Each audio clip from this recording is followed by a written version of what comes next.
Et bonsoir à tous, merci d'être venus. Ce soir, on a la chance, on va parler d'intelligence artificielle avec Rodolphe Gelin, qui est un des spécialistes français de la question. Alors, vous présentez rapidement le parcours de Rodolphe Gelin. Donc, Rodolphe Gelin, il est ingénieur. Il a fait Pont et Chaussée à Paris. Et en parallèle de cette école d'ingénieur, il a fait un DEA d'intelligence artificielle avant d'intégrer le prestigieux commissariat à l'énergie atomique, le CEA, pendant 20 ans sur les questions d'intelligence artificielle, de réalité virtuelle. Puis, il est parti à Aldébaran, travailler sur le robot Roméo. Alors, c'est pas celui qui est sur l'affiche, celui qui est sur l'affiche, c'est Nao. Et depuis quelques années, 4 ans, 5 ans, il travaille maintenant chez Renault, expert en intelligence artificielle chez Renault. Et il va nous parler de, est-ce qu'on doit avoir peur de cette intelligence artificielle ou pas? Réponse dans 45 minutes, 1 heure. Et puis après, vous pourrez évidemment lui poser vos questions. Et si vous voulez en savoir plus, il y aura même son livre qui vous attend à la sortie. Ce qui me permet de remercier tous ceux qui ont rendu possible cette soirée, déjà qui est organisée dans le cadre de la Clermont Innovation Week. Je remercie donc Clermont Métropole, représenté ce soir par son vice-président, Monsieur Morvan. Évidemment, la mairie de Clermont qui nous aide. Les Volcans, la librairie qui fait ce partenariat pour les livres, le département du Puy-de-Dôme. Et puis le projecteur, l'association Le Projecteur, toutes les caméras que vous voyez là, c'est parce que la conférence est filmée. Vous pourrez retrouver la conférence sur notre site. Voilà, j'espère n'avoir oublié personne dans les remerciements. Et puis l'association, je l'ai dit, Pascal, découvreur de futur. Mais pour l'heure, je laisse la parole à Rodolphe Gelin. Voilà, bonne soirée. Merci beaucoup Nicolas pour cette introduction et merci aussi pour l'invitation. Je suis très flatté de prendre la suite de tous ces grands noms. Je suis un peu moins célèbre que tous. Et merci aussi de me faire revenir en Auvergne où voilà, c'est une région que j'adore. C'est là où j'ai commencé à faire de la moto et où j'ai découvert ce que c'était que les belles routes où on pouvait prendre du plaisir à rouler. Et donc, je suis vraiment très très heureux d'être là. Alors, je vais vous parler de cette intelligence artificielle dont, en effet, on entend beaucoup parler en ce moment avec le fameux chat GPT et aussi avec certaines autres IA dites génératives, donc ces IA, ces intelligences artificielles qui créent des dessins, des textes, même des musiques, on en parlait tout à l'heure. Mais avant ça, je vais vous parler, et donc moi, mon travail chez Renault, depuis que je suis arrivé chez Renault, le projet dont je m'occupe, ça tombe assez bien, il s'appelle Confiance.ai, je vais vous le présenter un petit peu. C'est justement comment on peut faire confiance à l'IA. Et donc, première étape, pourquoi ne ferait-on pas confiance à l'IA? Alors, ma présentation va être en 2 grandes parties. Il y a une première partie où je vais vous expliquer ce que c'est que l'IA, parce que bon, j'imagine que tous, vous avez une idée très claire de ce que c'est, de comment ça marche, mais quand même, on va réviser un peu pour être sûr qu'on parle bien de la même chose. Et puis, on ira ensuite, on verra les petits travers que forcément cette intelligence artificielle, du fait même de la façon dont elle est faite, a. Et puis après, on verra comment on peut essayer d'y remédier. Alors cette dernière partie est un peu plus technique, un peu moins rigolote, mais bon, je pense que c'est quand même bien d'en parler pour vous dire que voilà, on n'est pas démuni face à toutes les inquiétudes qu'on peut avoir face à cette intelligence artificielle. Alors, qu'est-ce que c'est que l'IA? Alors normalement, voilà, ça, je vais un peu casser, alors je ne sais pas si c'est l'image que vous en avez, mais l'IA, c'est juste une façon de programmer des ordinateurs. Donc c'est, voilà, je ne sais pas combien d'entre vous programment ou a programmé, mais l'intelligence artificielle, ça n'est que ça. Ce ne sont que des programmes informatiques qui tournent sur des ordinateurs comme ceux que vous avez dans la poche ou sur votre bureau. Voilà, il n'y a rien de plus que ça. Ça peut être des plus gros ordinateurs que ce que vous avez sur votre bureau. Ça peut être des programmes plus compliqués que ce que vous avez dans votre téléphone. Mais dans le principe, la nature, c'est exactement la même chose. Et seulement la particularité de ce qu'on voulait faire avec cette intelligence artificielle, enfin quand je dis on, j'entends bien on, c'est pas nous, moi j'y étais pas encore, c'est qu'on voulait voir comment on pouvait simuler la façon dont l'intelligence, dont l'homme raisonne, dont l'homme prend des décisions. C'est en ce sens-là qu'on a appelé ça une intelligence. Jusqu'à présent, les machines, comme les ordinateurs, faisaient beaucoup de calculs. Alors le fameux Pascal, que je cite beaucoup, a inventé la Pascaline, qui était la première machine à calculer. Et donc, les ordinateurs, pendant très longtemps, n'ont été que des améliorations de cette Pascaline, où on fait des opérations. En fait, on programme des opérations qu'on va répéter. C'est le principe d'un algorithme. Un algorithme, on lui donne une espèce de formule pour arriver à faire partir d'un point de départ à un point d'arrivée, à une donnée d'entrée et puis à la donnée de la sortie. Donc là, toute la suite d'instructions est écrite. Donc ça, c'est comme ça qu'on a programmé les ordinateurs pendant très très longtemps. Et là, ce qu'on voulait faire, mais il y a parfois des fois où on ne sait pas écrire la suite d'opérations qui va permettre de passer d'un point de départ à un point d'arrivée. Donc par exemple, si vous voulez imaginer une suite d'opérations pour reconnaître ici le visage de Luke Skywalker, Qu'est-ce qu'on va faire comme opération pour décrire Luke Skywalker? Est-ce qu'il faut prendre la couleur du nez, multiplier par 3, ajouter la couleur de l'œil, etc. Vous voyez, c'est très difficile d'avoir une formule mathématique qui permet de passer directement de « je vois cette photo et j'en déduis que c'est Luke Skywalker ». Alors c'est ça qu'on a voulu en partie aussi modéliser avec cette fameuse intelligence artificielle. On n'a pas une solution qui décrit comment atteindre l'objectif et donc on va inventer d'autres choses. Et donc, il y a donc derrière ça, on va trouver des techniques qui sont un peu spécifiques, qui sont et que je vais vous décrire après. C'est une IA qui est basée sur les règles. Donc, on va expliquer à un système, par exemple. Alors, des exemples de règles bien connues, on les verra après. C'est voilà, si vous toussez, c'est peut-être que vous avez la grippe. Si vous toussez, que vous avez de la fièvre, etc. Donc ça, c'est des règles. Et puis l'autre grande famille d'intelligence artificielle, c'est celle qui est basée sur les données, celle qu'on connaît un peu plus, où on va lui donner des exemples, des tas d'exemples, et à partir de ça, on va lui montrer des tas de photos de Luke Skywalker, et à partir de ça, elle pourra reconnaître une nouvelle photo de Luke Skywalker. Et alors pourquoi cette IA s'est tellement développée depuis les années 50? C'est parce qu'elle permet d'accéder à des choses qu'on ne peut pas faire avec l'informatique classique dont je vous parlais. Cet algorithme basé sur cette informatique basée sur les algorithmes, elle ne peut pas, par exemple, reconnaître des images. Elle ne peut pas comprendre du texte. Elle ne peut pas régler des problèmes du type jeu d'échecs. Voilà, ça, on ne peut pas avoir une formule. Si vous avez une formule qui vous dit comment battre votre adversaire aux échecs, ça serait pas mal.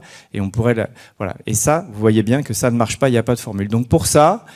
C'est ce qu'on appelle les combinatoires. Il y a énormément de solutions. Donc, comment on fait pour s'y retrouver là-dedans? Donc, tout ça, l'intelligence artificielle est la seule solution pour régler ces problèmes. Donc, ce sont des problèmes qui sont compliqués, mais qui sont bien expliqués. Expliqués comme, il y a des règles de jeu d'échecs, et donc, il faut trouver la solution dans ces contraintes des règles du jeu d'échecs. Il faut... j'ai perdu déjà mon deuxième slide. Ma flûte. Non, parce que je recule, pardon. Voilà. Alors en revanche, l'IA n'est pas un petit bonhomme qui vit dans votre ordinateur. Et ça, c'est bête à le dire, je sais que personne n'y croit que c'est ça. Mais il y a une espèce de marketing de l'intelligence artificielle qui dit poser la question à l'intelligence artificielle. Et donc on va transformer un objet, un programme, un logiciel en une espèce de petit bonhomme, dit Siri, OK Google. On va parler à ce logiciel de la même façon qu'on parlera à une personne. Et petit à petit, on développe l'idée que il y a un petit bonhomme, une petite intelligence.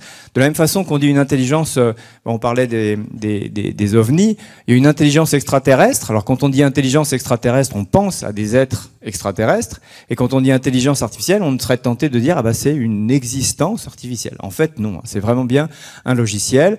Ça peut pas régler n'importe quoi, ça peut pas régler tous les problèmes de la Terre.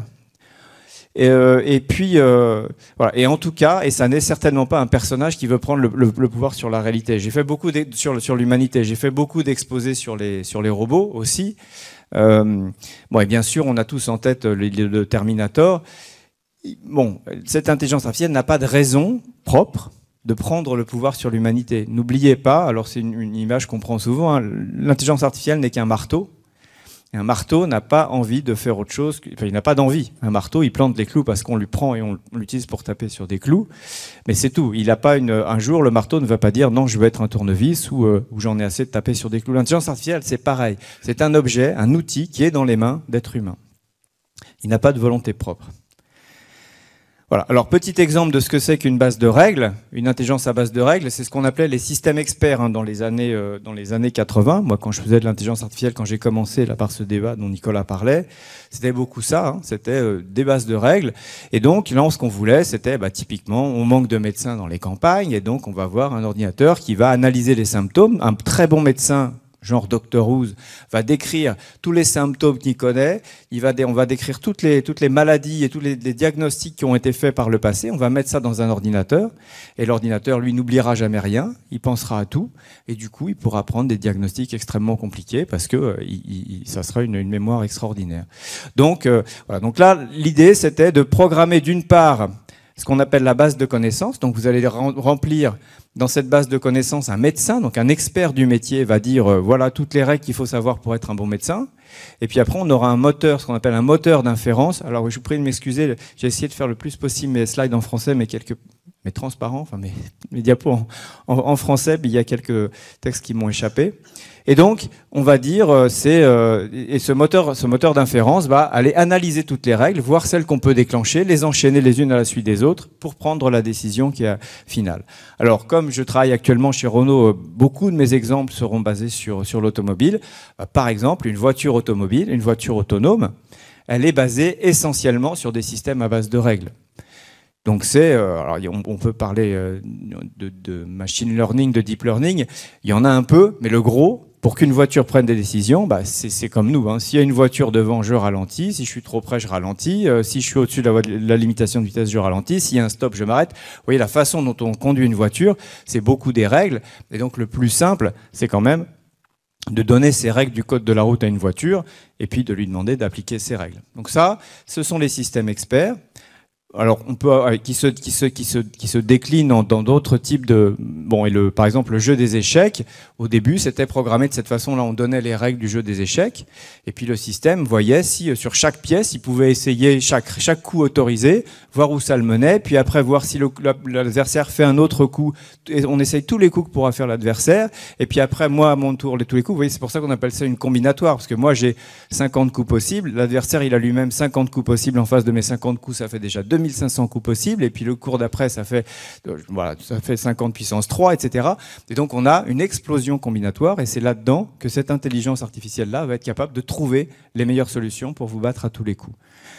Ça, c'était avant. Bien sûr, après, ça a fait des progrès. L'intelligence artificielle, les intelligences qui jouent aux échecs et au Go ne fonctionnent plus exactement comme ça, mais dans le principe, c'est comme ça que ça avait été codé au début. L'autre intelligence à base artificielle qui est basée sur les données, c'est celle qui est la plus populaire aujourd'hui. C'est ce fameux machine learning, le deep learning, l'apprentissage machine. Donc là, c'est un système qui va être basé, comme je vous le donnais, sur des données. C'est-à-dire on va montrer des tas d'exemples de ce qu'il faut prendre comme décision, et le système va être capable de vous prendre la décision. Par exemple, on pourrait très bien imaginer un système qui va reconnaître une marque de voiture. Alors évidemment, vous allez dire, il suffit de regarder le logo qui est devant la voiture pour savoir si c'est une Ferrari ou une Renault. Certes. Après, il faut reconnaître le logo. C'est pas évident. Et puis, il y a des fois où on ne voit pas le logo. Et donc, comment on va faire pour reconnaître une voiture si on ne voit pas le logo qui est dessus? Eh bien, on va montrer des tas de photos de Ferrari, des tas de photos de Renault, et on va dire, ça c'est une Renault, ça c'est pas une Renault. On va lui apprendre de cette façon-là. Donc là, mon système, je lui montre une photo d'une voiture rouge, il dit c'est pas une Renault. Je lui montre une photo de Renault, il me dit ça c'est une Renault. Eh bien, c'est là qu'on utilise un réseau de neurones. Le réseau de neurones, il va être utilisé pour apprendre à reconnaître une Renault d'une pas Renault. Donc tout ça, et ce réseau de neurones, on va voir un peu comment ça fonctionne. En fait, c'est assez bête la façon dont ça fonctionne, à la base. C'est pour ça qu'on peut le comprendre tous. Après, ce que je vous montrerai, c'est qu'il y a des déclinaisons qui font que ça devient difficile à comprendre. Mais dans le principe, c'est assez bête. Vous rentrez à un bout l'image de votre voiture. Vous savez que chaque image, en fait, c'est des petits points qui sont les uns à côté des autres. Vous savez, c'est cette fameuse résolution. Là, les 4K qu'on a sur notre télé, c'est qu'il y a 4000 points. Et puis, voilà. Donc, toute une image, elle est composée de tas de petits points de couleur. Et donc, ce qu'on va donner à notre réseau de neurones, c'est tous ces points de couleur. Chaque couleur, en gros, c'est une valeur numérique qui va entre, mettons, 0 et 256. Et chaque nuance de couleur va être une valeur. Et donc, si vous avez une image qui fait 1000 points sur 1000 points, vous avez 1 million de valeurs entre 0 et 256. Ça, c'est une image. Ça, maintenant qu'on est passé d'une image qui ressemble pour nous juste à comme un tableau de maître, on est passé maintenant dans le monde des chiffres, puisqu'on a 1 million de valeurs numériques. Et maintenant qu'on est dans le monde des chiffres, là, notre informatique, elle est contente parce que ça, elle sait le traiter. Alors, comment elle le fait? Eh bien, elle va prendre une image que vous voyez là. Cette valeur, donc les 1 million de valeurs, on va prendre vont être envoyées dans notre réseau de neurones. Chaque valeur est envoyée, chaque valeur du neurone est envoyée dans un neurone supplémentaire. Et chaque neurone, il fait qu'une seule opération, il multiplie la valeur qu'il a reçue par un poids, par une valeur. Donc ici, vous voyez tout en haut, le neurone I28, le 128, pardon, il va recevoir une valeur qui est la valeur du pixel, donc du point qui est en haut à gauche. Il va le multiplier par le poids qu'on voit là qui est 0,3 et il va donner une valeur. C'est tout ce que fait un réseau de neurones. On va faire juste ça. On lui donne une valeur, il le multiplie et le résultat il l'envoie au neurone d'après. Et pour chacune des valeurs de mon image, je vais faire pareil. Le deuxième, je vais le multiplier par 0,05, le troisième par 0,02, par des valeurs au début qui sont complètement aléatoires. Je mets n'importe quoi comme valeur dans mes poids, et puis donc je multiplie mes valeurs de pixels par des valeurs qui valent n'importe quoi, et j'obtiens un résultat. Je fais la somme de tout ça. Si cette somme, elle est assez grosse, eh bien je la fais passer telle quelle. Si elle est petite, je la fais pas passer. Bon, en l'occurrence, là, on ne va pas rentrer dans ce détail-là. Donc, je fais la somme de tous ces neurones-là, donc du poids, des valeurs multipliées par les poids. Je passe ça à la sortie. Et puis, si la sortie, elle est petite, elle est en dessous de 0,5, je dis c'est pas une Renault. Et si la valeur est plus grosse que 0,5, je dis c'est une Renault. Tout ça est complètement subjectif, hein, je suis d'accord avec vous. Les poids, ils viennent de n'importe où. 0,5, je ne sais pas pourquoi. Mais voilà, on décide ça comme ça. Et puis là, on s'aperçoit que le système dit c'est pas une Renault. Alors qu'au début, c'était une Renault. C'est pas un hasard. C'est quand même une chance sur deux pour que, comme on a fait n'importe quoi, on trouve n'importe quoi à l'arrivée. Et c'est là, en fait, que tout va se jouer. Et c'est là que les mathématiques, les vraies, commencent à intervenir. C'est que le système va dire, je me suis trompé, alors je vais corriger mon erreur. Et c'est ça qu'on appelle la rétropropagation, backpropagation en anglais. Je vais corriger mes poids. Je me suis dit, si là je me suis trompé, j'aurais dû trouver Renault, ça veut dire que la somme que j'ai trouvée là est trop petite. Et donc je vais grossir mes poids. Et donc je vais aller corriger tous mes poids. Alors c'est là où j'ai une formule mathématique qui va me dire comment modifier chacun des poids de façon assez subtile pour corriger mes poids de telle façon que la prochaine fois, j'arriverai à trouver une meilleure valeur. Donc hop, je corrige. Je dis, tiens, mon 0,3, il faudra qu'il soit un peu plus gros.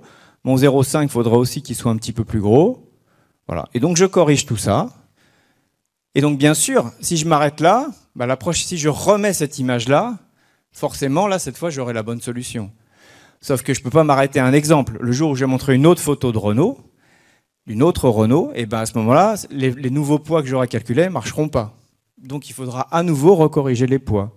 Et c'est ça qui va se passer, c'est qu'on va refaire des tas et des tas d'apprentissages. On va montrer des millions et des millions d'images de Renault et de pas Renault pour réussir à régler des poids qui feront que, sur tous les exemples que j'aurai montrés, les poids permettront de trancher si une photo de Renault est bien reconnue comme une Renault et une photo de pas Renault est bien reconnue comme une photo d'une marque concurrente. Vous voyez que tout ça est complètement idiot. C'est purement mathématique. Je ne dirais pas que ce qui est mathématique est idiot, mais vous voyez qu'il n'y a pas du tout d'intelligence là-dedans. Alors l'intelligence, elle est de comment on règle les poids.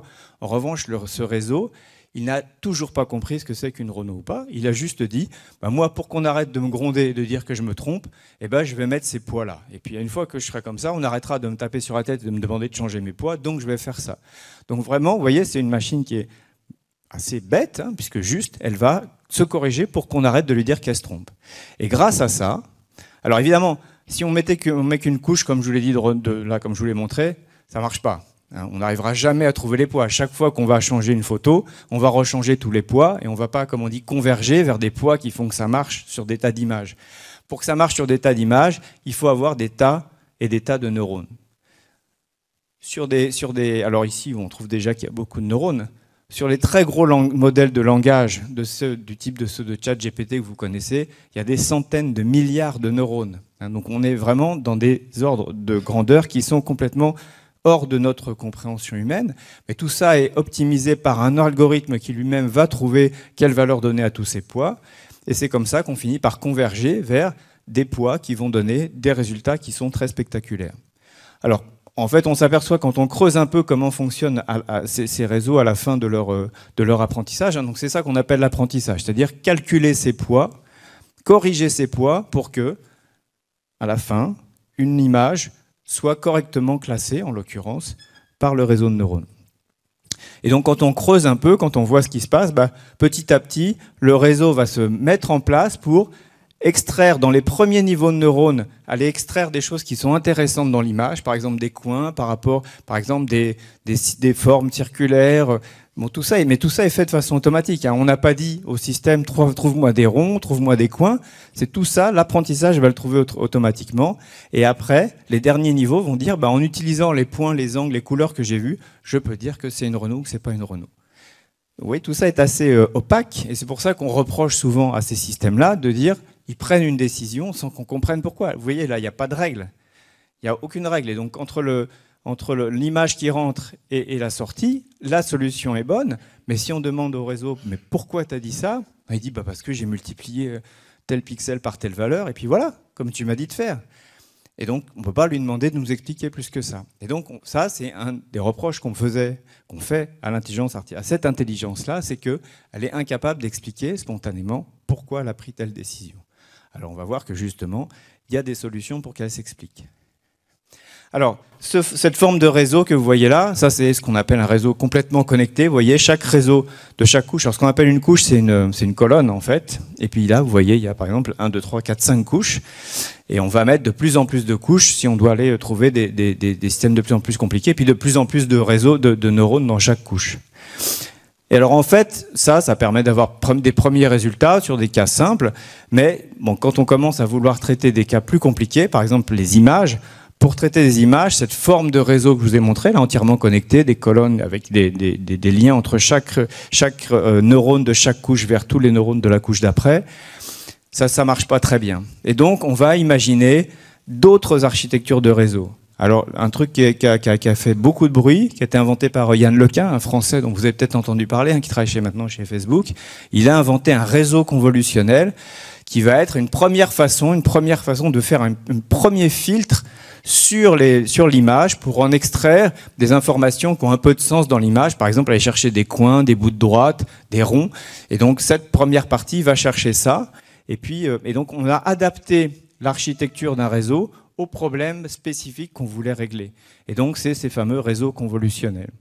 Après, il y a une autre architecture qui est les encodeurs-décodeurs. Alors, je ne vais pas rentrer dans le détail de tout, mais c'est pour vous montrer que sur ce principe, et à chaque fois, dans chacune des couches, là je ne rentre pas, mais dans chacune des couches, on retrouve cette architecture avec des neurones dont je vous parlais, c'est-à-dire, on rentre une valeur, il le multiplie par quelque chose, et il renvoie la valeur, et ça va être additionné à d'autres, etc.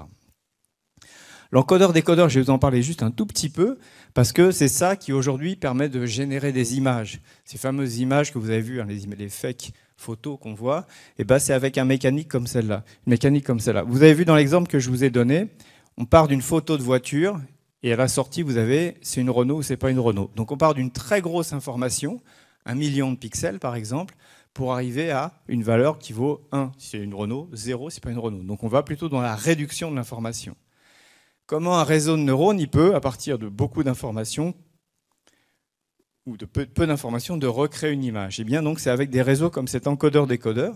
Cet encodeur-décodeur, vous avez une première partie, alors je ne sais pas si vous le voyez, voilà, il y a une première partie du réseau qui va prendre l'image et qui va en extraire un résumé, qu'on appelle ici l'espace latent. Donc il va résumer l'image sous une forme de vecteur, donc un ensemble de chiffres, alors qui sera beaucoup plus réduit. Vous partez d'une image où il y a 1 million de pixels, et il va vous trouver une signature, il va extraire une espèce de représentation de cette image sur 1000 valeurs. Donc il va être capable de résumer 1 million de pixels en 1000 valeurs. Et à partir de cette 1000 valeurs, on peut très bien dire, avec ça, tu vas faire une classification, dire si la somme des 1000 valeurs, c'est supérieur à 0,5, c'est une voiture, si inférieur, c'est un camion. Bon, mais ce qu'on peut faire aussi, c'est après repartir de ces 1000 valeurs et dire, reconstruis-moi 1 million de valeurs à partir de ça. Et donc là, on va partir à partir d'une petite signature, recréer 1 million de valeurs, donc ici, en l'occurrence, 1 million de pixels, une image. Et pour faire l'apprentissage de ça, eh bien, on va rentrer une image ici à l'entrée, comme la photo que je vous ai montrée.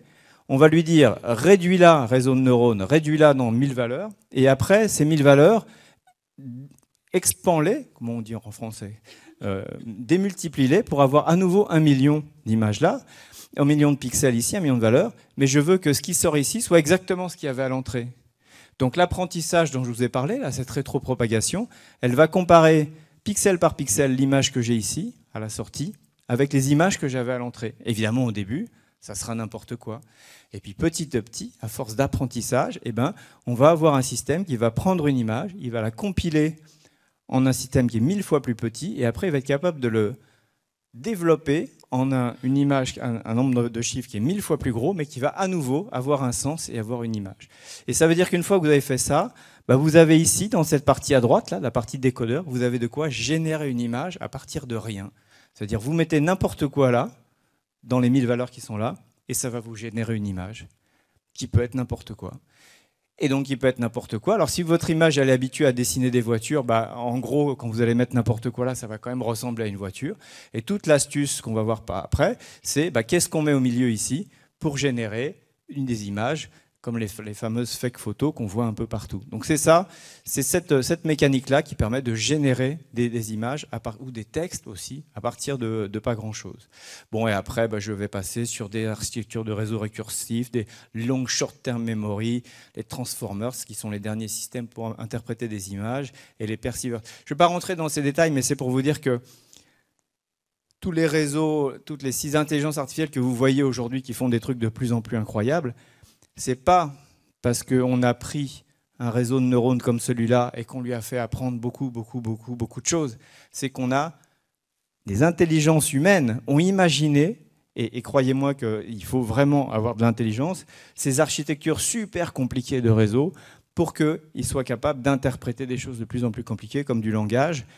Et donc, vraiment, derrière l'intelligence artificielle, il y a surtout beaucoup d'intelligence humaine et beaucoup d'autres choses que je vais vous montrer après. Voilà. Donc, ce slide-là, il est pour vous montrer que, en partant du réseau de neurones très simple, en fait, toute l'astuce, toute l'intelligence des chercheurs, c'est de trouver de nouvelles architectures de réseau pour résoudre des problèmes de plus en plus compliqués.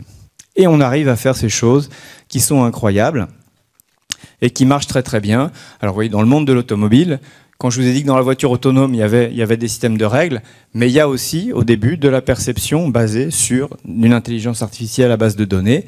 Et donc, nous, notre caméra, on va l'entraîner, on va lui montrer des tas de scènes routières, et on va lui dire, ça, c'est une voiture, ça, c'est un piéton. Donc, on va faire cet apprentissage, on va lui montrer, on va éplucher des millions et des millions d'images, de kilomètres, en lui disant, ça, c'est un vélo, ça, c'est un trottoir, ça, c'est un arbre, ça, c'est le ciel, ça, c'est un immeuble, etc.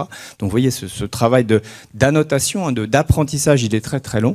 Et après, en effet, notre perception dans la voiture est capable de vous dire, là, il y a la ligne qu'il faut suivre, là, il y a une voiture qui est trop près, il y a un vélo, attention, un piéton. Tout ça, c'est de l'intelligence artificielle qui est aujourd'hui embarquée dans les voitures modernes que vous achetez. Un exemple qui est très fameux. Alors là, vous me direz, il n'y a pas besoin d'être super intelligent pour faire ça, parce que nous, on le fait très facilement. Donc ça, on ne trouve pas une supériorité de la machine sur nous, parce que ça, on le fait beaucoup plus facilement que la machine. En revanche, on commence à avoir quelques exemples où on raconte que des radiologues, ils avaient raté un cancer sur une radio ou sur une IRM, mais l'intelligence artificielle l'avait vu. Alors oui, ça y est, elle commence à être supérieure aux médecins. Il y a 10 ans, quelqu'un a écrit « Le métier de radiologue est mort parce que l'IA marche mieux ». 10 ans, les radiologues vont bien. Je ne sais pas si vous en connaissez, mais je crois qu'ils sont en pleine forme. Alors c'est sûr que l'intelligence artificielle, comme pour les voitures, en fait, elle s'endort pas, elle n'est pas fatiguée, elle n'est pas énervée par son patient, par la personne qui lui parle à côté dans la voiture, et donc elle fait pas de faute d'inattention. Et donc c'est pour ça qu'on peut avoir parfois des bonnes surprises. Et là, on voit bien que cette intelligence artificielle, elle est là pour aider le radiologue et pas pour le remplacer. Et puis après, on arrive avec les images dont je vous parlais. Vous voyez, sur cet exemple de génération d'images, on a donné une image toute déchirée à l'IA et elle a été capable de reconstituer cette image de façon automatique. Ça, c'est un mode de programmation d'une intelligence artificielle aussi. On lui montre au début des images trouées avec l'image sans trou. Et donc, on va lui dire, quand je te donne cette image trouée, ça, c'est l'image que tu dois trouver à la fin. Et petit à petit, elle va apprendre à reconstituer des images trouées. Et puis, on va se retrouver après avec des images, avec des systèmes qui sont capables on lui donne juste une description littérale de ce qu'on veut voir. Et elle nous génère une image, soit BD, soit réaliste. Ici, on lui a dit, fais-moi une photo réaliste d'un chien avec des lunettes de soleil, un nœud papillon en train de faire du vélo. Eh bien, l'intelligence artificielle va générer ça. Nous, on dit, dessine-nous la Renault du futur dans l'espace. Et voilà, notre intelligence artificielle nous a dessiné ce truc-là. Et c'est magnifique. Donc ici, on a vraiment des performances que, vous voyez, un programme informatique classique n'arriverait jamais à faire. Donc, on a bien obtenu des choses. Alors, vous allez me dire, l'utilité de dessiner des chiens avec des lunettes de soleil sur un vélo, c'est discutable. C'est une autre discussion qu'on aura après avec plaisir. Alors, tout ça, ça passe quand même par des efforts humains, encore, qui sont très importants. Par exemple, pour ce fameux apprentissage dont je vous parlais, on a besoin de beaucoup de données. Et les données, en général, sont de très mauvaise qualité. Les données que vous récupérez dans la nature dans la nature, en tout cas dans vos systèmes informatiques, sont souvent très bruités. Donc ici, par exemple, ça, ce sont des données qu'on a mesurées sur un accéléromètre, qu'on met une centrale inertielle dans la voiture. L'accélération de votre voiture, eh bien, sur les 3 axes, donc accélération longitudinale, latérale et puis de haut en bas, eh bien, quand on regarde le capteur, c'est des mesures qui sont très très bruitées, comme vous voyez là. Et donc, évidemment, votre voiture, elle n'a pas fait ça. Même s'il y a des hoquets sérieux, que vous avez une Citroën et que le moteur marche pas bien, même ça fera pas ces soubresauts-là. Donc c'est dans la nature du capteur d'avoir des bruits, donc il faut les nettoyer. Et ici, vous voyez là, ici par exemple, on a perdu des données. Il y a eu un trou, parce que je ne sais pas pour quelle raison, et donc il faut les nettoyer. Donc vous voyez, tout ça, et tant que moi j'ai pas des données propres, faire un apprentissage, ça n'aura aucun sens, parce qu'on va apprendre sur des données où il y a des trous, et donc ça marchera pas bien. Donc une fois que vous avez ces données, il faut les annoter, comme je vous le disais, je vous l'ai décrit, il faut dire, ça c'est une voiture, ça c'est une accélération qui va bien, ça c'est un problème de distribution, etc. Donc vous voyez, cette partie, je t'explique, intelligence artificielle, ce qu'il faut conclure à partir de ces données-là, c'est très long. Vous construisez un grand exemple, une grosse base de données avec tout ça, et puis vous allez utiliser 80% de cette donnée pour faire l'entraînement. Donc pendant 80%, vous allez dire, voilà le signal que tu as en entrée, voilà la solution que tu dois trouver. Après, il y a 20% de ces données que vous gardez, vous avez aussi la solution, mais vous les gardez pour vous. Vous ne le donnez pas à l'IA pendant l'apprentissage. En revanche, vous allez vous en servir pour l'interro à la fin, pour vérifier qu'elle a bien compris. Et donc là, vous pouvez, une fois que vous avez fait l'apprentissage avec 80% des données, vérifier sur les 20% restants que ça marche bien. Comme vous avez ce qu'on appelle la vérité terrain, c'est-à-dire la solution qu'elle doit trouver, vous pouvez contrôler que sur une nouvelle image qu'elle n'a jamais vue pendant l'apprentissage, elle est capable de trouver la bonne décision. Donc vous avez fait ça, et donc ça vous a pris beaucoup de temps, Et aujourd'hui, par exemple, on estime que 80% du temps passé à entraîner une intelligence artificielle, c'est nettoyer les données et les annoter. La partie trouver le réseau, faire l'apprentissage dont je vous ai parlé avant, qui est la partie la plus prestigieuse, la plus sexy pour un scientifique, eh bien, malheureusement, ça prend vraiment pas beaucoup de temps. Voilà. Et puis aussi, ça a un prix. C'est que, c'est qu'il faut des données, je vous en ai parlé. Il faut des gens pour nettoyer les données, pour les labelliser, et puis il faut de l'énergie.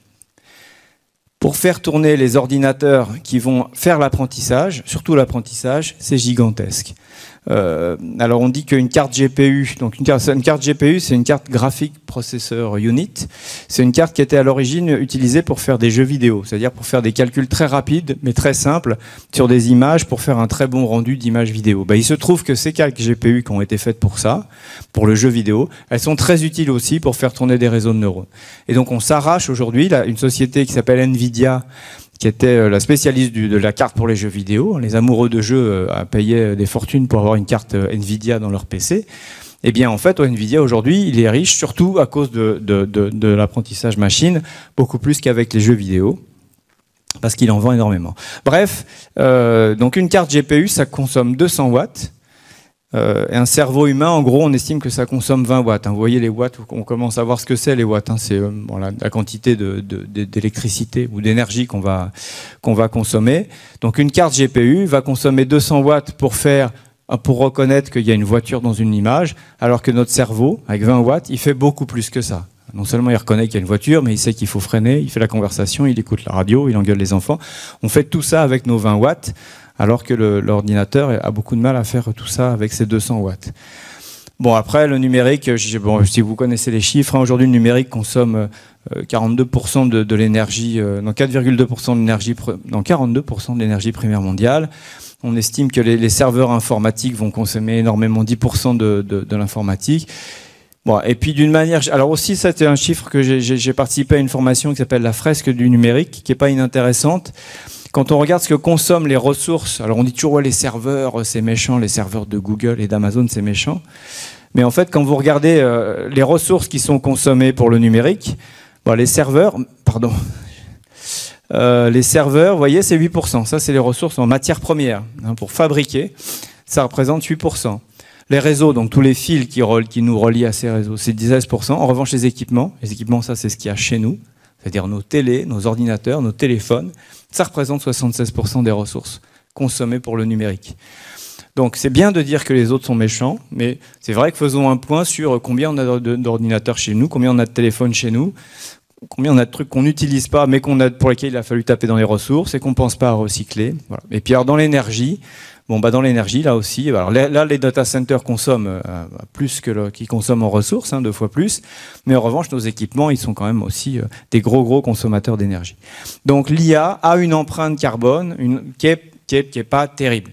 Et donc, chez certains décideurs, même beaucoup, quand on va se lancer dans un projet où l'IA pourrait être une solution, il faut aussi faire la part des choses sur est-ce que ça vaut le coup d'un point de vue carbone.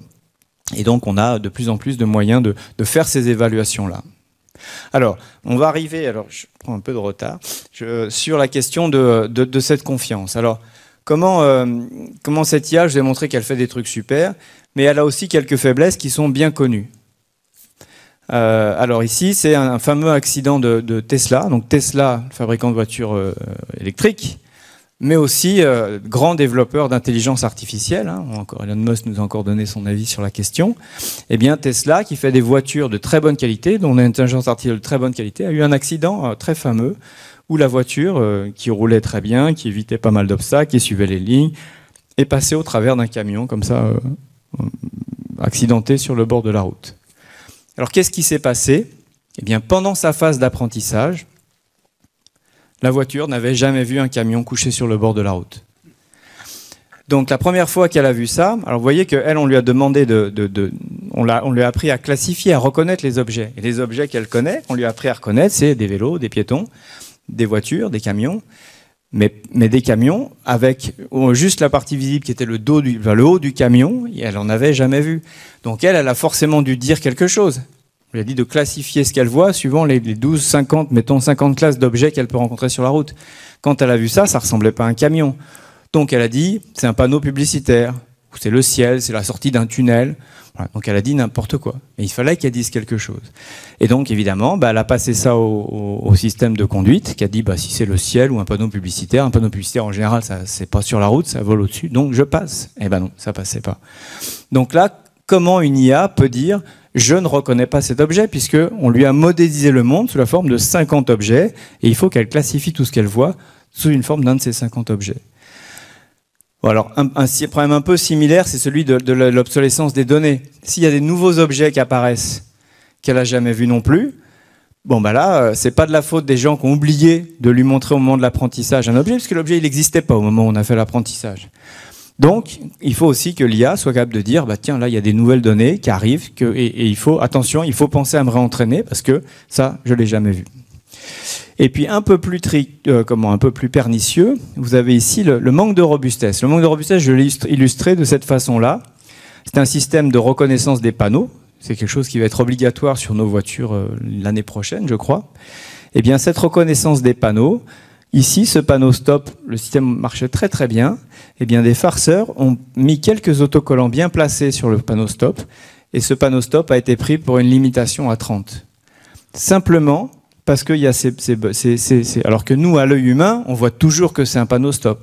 Et l'IA, elle, s'est fait tromper. Alors comment ça s'est trouvé, ça? Ça s'est pas trouvé par hasard. C'est pas des rigolos, on dit je vais essayer de mettre des scotch partout. Si vous mettez des scotch au hasard, ça va pas marcher. Le système va bien marcher.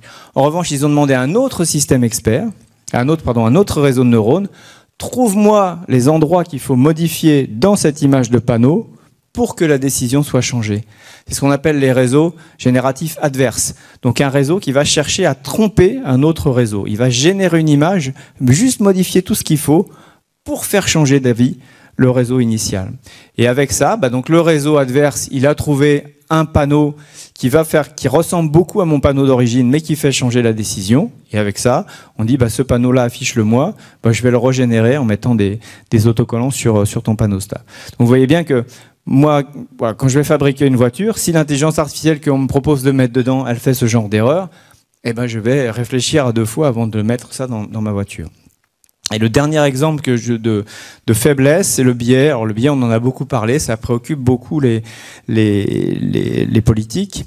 C'est le biais d'apprentissage. Alors le biais d'apprentissage le plus connu, c'est dans le tri des CV. À un moment, des grosses boîtes qui recevaient des tas de CV de candidats ont entraîné une intelligence artificielle en disant voilà, tous ces CV-là, on les a refusés, tous ceux-là, on les a pris. apprend à reconnaître comment on trie les CV. Et donc l'intelligence artificielle a fait ça, et on s'est aperçu que l'intelligence artificielle, en général, quand elle voyait un CV de femme pour un poste d'ingénieur, elle le prenait pas. Ou alors quand elle voyait un nom avec une origine très étrangère, et ben elle le prenait pas. Et on s'est aperçu que, en effet, par le passé, les choses étant ce qu'elles sont, on n'embauchait pas des femmes comme ingénieurs, on évitait de prendre des immigrés, etc. Et donc par le passé, on se comportait comme ça. L'IA a reproduit ce biais parce qu'on lui a montré des exemples, et donc elle s'est trompée. L'exemple que j'ai mis là est un peu moins dramatique. C'est celui d'un système qui estimait la masse d'une voiture. On veut savoir si la voiture est très chargée au moment où elle part le matin pour régler, par exemple, les amortisseurs automatiquement. Est-ce qu'elle est très chargée ou est-ce qu'elle est à moitié vide? Et donc on a fait des tas on a enregistré des tas de. Alors pour faire ça, on n'a pas de capteur spécifique pour mesurer ça sur une voiture. Donc on a enregistré les données qu'on avait de tous les instruments de mesure qu'on a sur la voiture, l'enfoncement des suspensions, l'accélération, les mouvements du volant, donc des tas de choses. Et puis on a fait la corrélation. On a dit je vous ai mis toutes ces valeurs là en entrée, et puis là à ce moment-là la voiture était très chargée. Là voilà les valeurs, là la voiture était peu chargée. Donc on a fait cet apprentissage avec ces données. Labellisé, à chaque fois ma voiture est chargée, ma voiture n'est pas chargée. Ça marchait très bien, donc sur les 80% j'ai fait mon apprentissage, sur les 20% j'ai fait mon test pour dire est-ce que ça marche bien, sur des cas qu'elle n'avait jamais vus, et en effet ça marchait très bien. La voiture, quand elle était bien chargée, elle était bien reconnue chargée. On met ça dans la nature, sur une vraie voiture, et la voiture, alors qu'elle est chargée à ras-bord, nous dit la voiture est vide. Alors, pourquoi? Et puis, autre expérience, on refait un essai, et là, alors que la voiture est vide, le système dit la voiture est pleine. Ah, alors on dit, mais pourquoi tu as fait ça? Donc là, on va voir, c'est des principes d'explicabilité. Même un réseau de neurones, on peut lui dire, mais pourquoi tu as pris cette décision? On verra comment on peut faire ça.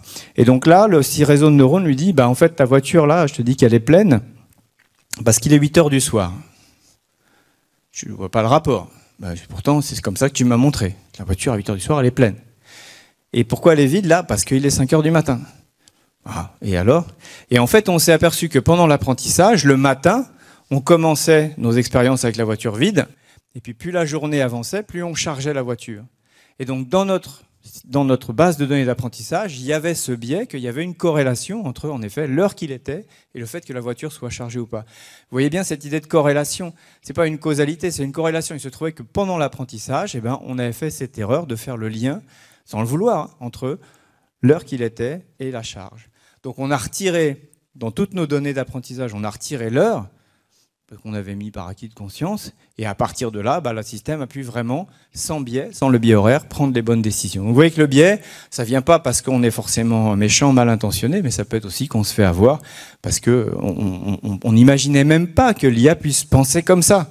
Vous voyez comme elle est, j'hésite à dire qu'elle est bête, mais comme elle n'a pas de sens commun, elle va s'appuyer sur les détails. Il y a un autre exemple aussi où les chiens sont reconnus comme des loups parce qu'il y a de la neige, parce que dans les exemples qu'on lui donnait, il y avait toujours de la neige quand il y avait des photos de loups. Donc vous voyez, cette IA va vraiment s'attacher à des détails qui sont stupides. Donc voilà, donc ça c'est les grandes faiblesses qui font que un industriel il va hésiter à mettre de l'IA parfois dans ses systèmes parce que s'il a ces problèmes-là, il va y avoir des soucis. Et puis bien sûr aussi, ça c'est des exemples de l'actualité. Après il y a les usages que les gens font. Là, ce que je vous ai montré avant, il n'y a pas de malveillance, il n'y a pas de malignité. Il se trouve qu'on s'est trompé, on a mal fait son travail, ou on l'a bien fait mais avec des mauvaises données, etc. Bon, puis après, il y a des gens mal intentionnés ou des farceurs, qui ne sont pas forcément méchants, mais qui vont utiliser l'IA pour faire pour faire ici, imaginez, vous avez entendu parler, j'imagine, de ces faits divers. C'est une IA générative qui a modifié la photo d'un manifestant sans doute plus jeune pour mettre ce visage de vieil homme ensanglanté, et puis le bon pape là qui s'est retrouvé affublé d'une doudoune high-tech. C'est une image qui n'a jamais existé, mais vous voyez que vraiment la qualité des images produites est assez inquiétante. Donc maintenant, la vraie question, c'est est-ce qu'il faut faire confiance à l'IA ou est-ce qu'il faut faire confiance à toutes les bêtises qu'on voit à la télé? On en parlait là pendant le dîner avec Dominique. Autrefois, il y avait des faussaires. Quand vous voyez une fausse Joconde, vous faites avoir parce que vous avez acheté une fausse Joconde alors que vous croyez que c'était la vraie. aujourd'hui, bah voilà, ce qu'il va falloir se dire, c'est que bah, les images qu'on voit, même si elles ont l'air très réalistes, ça ne veut pas dire qu'elles sont vraies. Voilà. Donc c'est aussi une discipline pour nous à remettre en question de la même façon. Quand vous lisez un texte, c'est pas parce que c'est écrit sans faute d'orthographe que c'est tout ce qui est dedans est vrai. Donc voilà, donc on va voir qu'il y a des solutions technologiques aussi pour améliorer la confiance qu'on a dans notre IA, mais il y a aussi un gros travail sur nous-mêmes pour se méfier de ce qu'on nous sert. Alors, comment améliorer cette confiance? Donc là, je l'ai vu, voilà, il y a la partie, déjà, l'être humain doit garder le contrôle de ses décisions. Et puis après, voilà, il faut voir que cette question de confiance, elle est super importante à tel point qu'il y a aujourd'hui un règlement que l'IA est en train que l'Europe, pardon, est en train d'écrire sur comment on fait une IA de confiance. Et donc, les autorités, dans tous les pays et en Europe en particulier. Bon, l'Europe qui est, il faut le savoir, hein, une espèce de référence quand même dans le domaine. Vous avez, je ne sais pas si vous avez entendu parler du règlement général sur la protection des données. Donc c'est une règle qui est assez contraignante sur des données personnelles pour protéger nos données personnelles afin qu'elles ne partent pas dans la nature et n'importe où, qu'elles soient bien utilisées.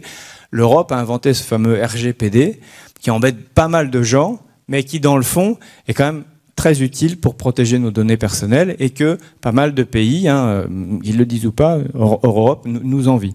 Et là, de la même façon, l'Europe est en train d'écrire ce règlement sur l'IA. Alors d'autres pays européens le font aussi, mais qui dit, bah voilà, il va falloir mettre en place des bonnes façons de développer de l'IA pour qu'on puisse s'appuyer dessus. Et donc là, l'Europe a défini 4 niveaux d'utilisation de l'IA. Donc il y a certains niveaux qui sont complètement interdits. Donc il est interdit de faire de l'IA pour influencer des personnes, pour faire du crédit social, faire de reconnaissance faciale sur le lieu public, sans informer les gens, pour les applications de maintien de l'ordre. Voilà, donc c'est assez encadré. Donc il y a certaines. Et donc là, si on trouve que vous faites ça, bah, vous serez condamné, vous paierez très cher, vous irez en prison. Donc c'est interdit.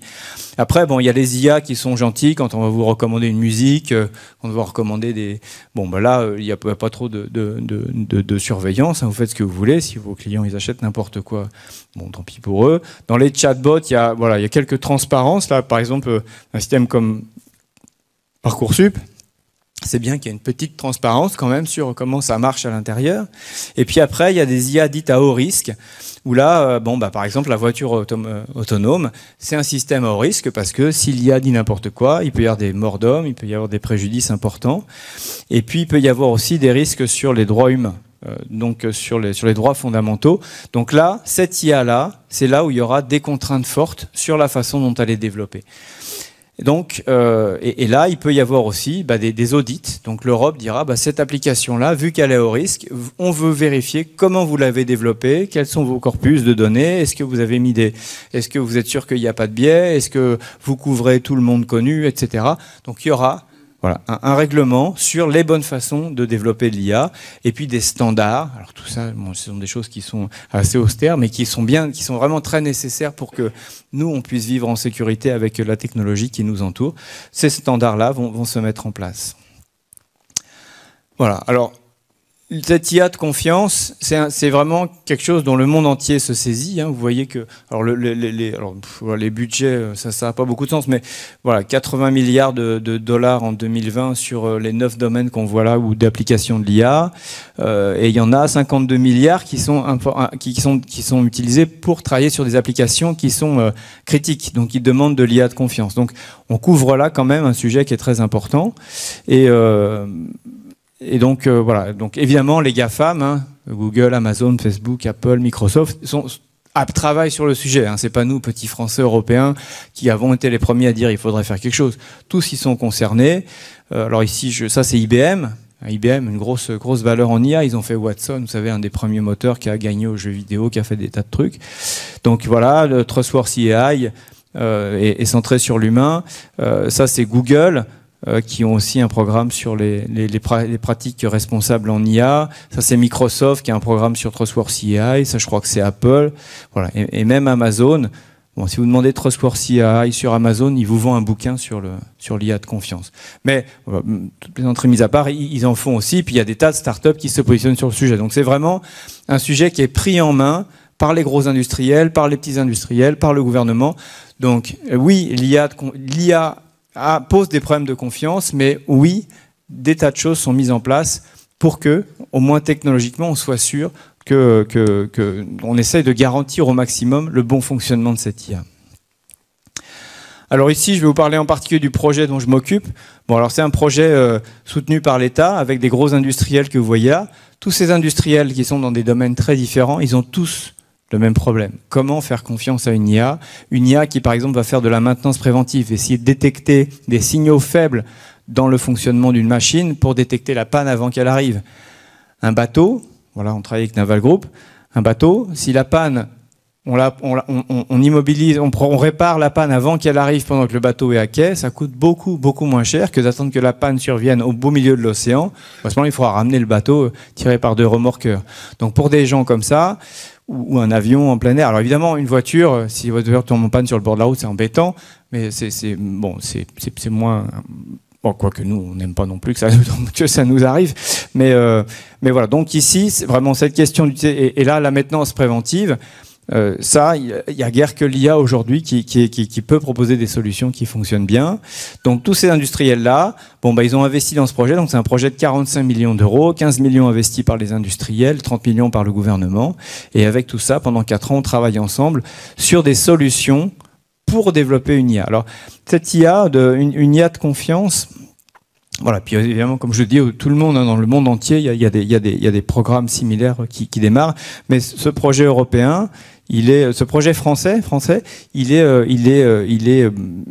fait exemple au moins en Europe. Et même aux États-Unis, on a quelques contacts qui nous disent qu'on s'est quand même bien organisé sur ce projet-là. Alors ce projet, il fonctionne sur des cas d'usage. Donc chaque industriel arrive avec des exemples en disant bah là j'ai une IA critique pour laquelle je voudrais avoir confiance dans ce qu'elle me dit.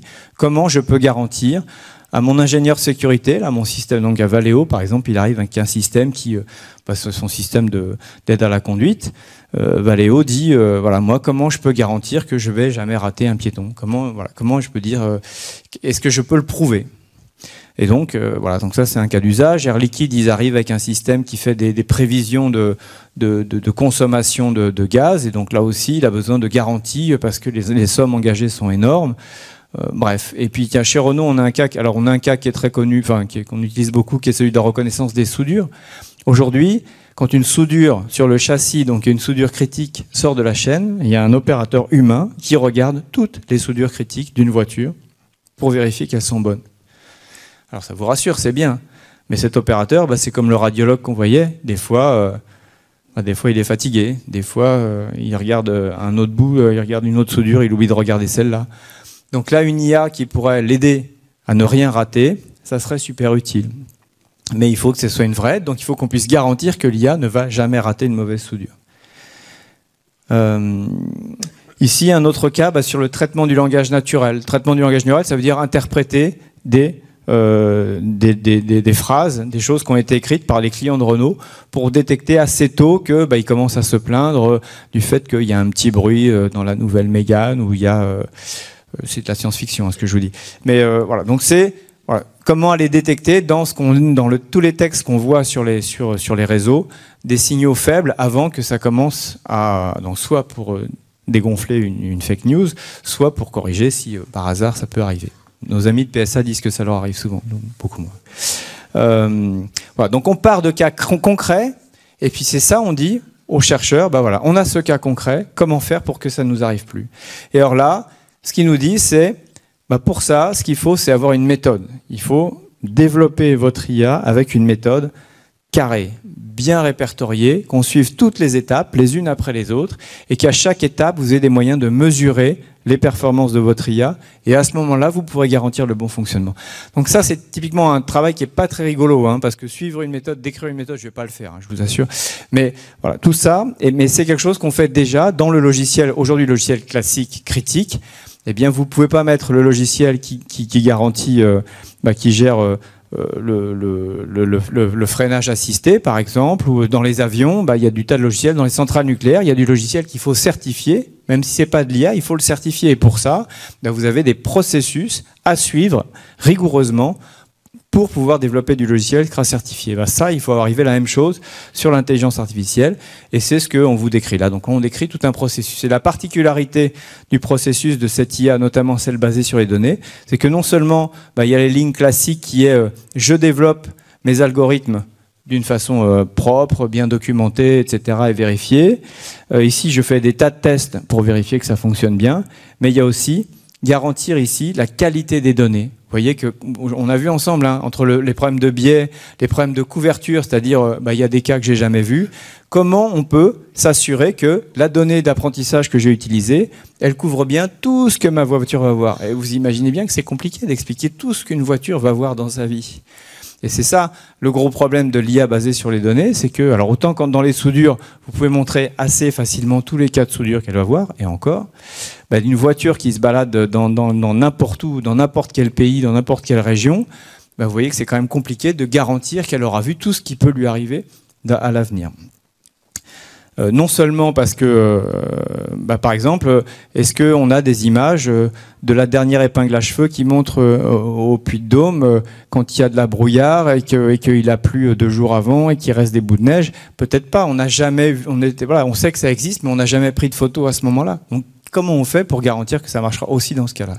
Donc il y a toute cette ingénierie des données qui est nouvelle pour cette intelligence artificielle. Bon, je passe un peu vite parce que on arrive au bout et j'avoue que c'est pas le plus rigolo. Donc on a des outils pour vérifier que nos données couvrent le bien le maximum possible. Alors on a des façons de représenter. Donc ça, les images, ce que vous voyez là, c'est des représentations d'images synthétiques. En fait, on a condensé des images pour dire, là, j'ai représenté tant de parties de neige, par exemple. Et puis ça, c'est de la nuit avec la neige, etc. Donc on a une façon d'explorer les bases de données de façon très graphique pour s'assurer qu'on a le maximum de cas possibles. Voilà, ça c'est un autre cas qui est un peu plus facile à saisir. C'est, imaginons que mon appareil photo qui prend mes photos de soudure là pour dire que c'est bon, imaginons que ma caméra s'abîme, qu'elle soit floue, qu'elle soit déréglée, qu'elle commence à perdre des lignes. Comment ça va continuer à fonctionner? Donc là, on évalue ce qu'on appelle la robustesse de l'algorithme. Est-ce qu'il continue à reconnaître toujours une bonne soudure d'une mauvaise soudure quand l'image est floue, quand l'image perd des pixels? Voilà, donc ça, donc on va garantir ça. Puis le responsable qualité de la chaîne, il dira, moi je veux que votre système il marche jusqu'à cet état-là de la caméra. Si la caméra est plus abîmée que ça, il faut que vous me le disiez, vous en aperceviez et que vous arrêtiez de faire tourner votre IA. Et donc là, on est dans le cas d'une IA qui est capable de dire, là, je peux pas prendre de décision. Donc tout ça, mais tout ça, il faut lui apprendre à dire qu'elle peut pas prendre de décision. Elle va pas le faire spontanément. Voilà. Et après, si on a une IA qui n'est pas assez robuste, on va la réentraîner avec des méthodes type randomized smoothing pour qu'elle soit capable de traiter. Donc on va lui rentrer dans l'apprentissage, on va lui donner ces données bruitées pour lui apprendre aussi à prendre des bonnes décisions quand les données sont bruitées. Et puis le dernier point que je voulais vous montrer aussi dans les méthodes, c'est cette fameuse explicabilité. Donc là, comment on va dire à l'IA, comme je disais tout à l'heure à l'IA, pourquoi tu dis que ma voiture est chargée ? Et donc, et alors là, on lui dit, pourquoi tu dis que la soudure est bonne ou est pas bonne? Et alors là, l'IA dit, regarde, j'ai regardé à cet endroit-là, et là, en vous regardant bien là, je vois que la soudure est bonne. Et celle-là, elle est pas bonne parce que j'ai regardé à cet endroit-là, bon, là, en l'occurrence, c'est le même endroit, et là, il y a un détail qui me fait penser qu'elle est pas bonne. Donc là, l'IA est capable de dire ce qu'elle a regardé pour prendre sa décision.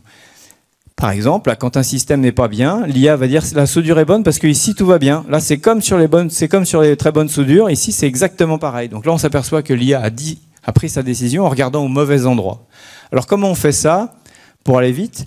Eh bien, en fait, on va montrer cette photo-là. On va lui dire, tu dis que c'est une bonne soudure, ok. Alors maintenant, imaginons que je te cache cette partie-là ici. Donc, on va juste ici mettre une tache noire ici.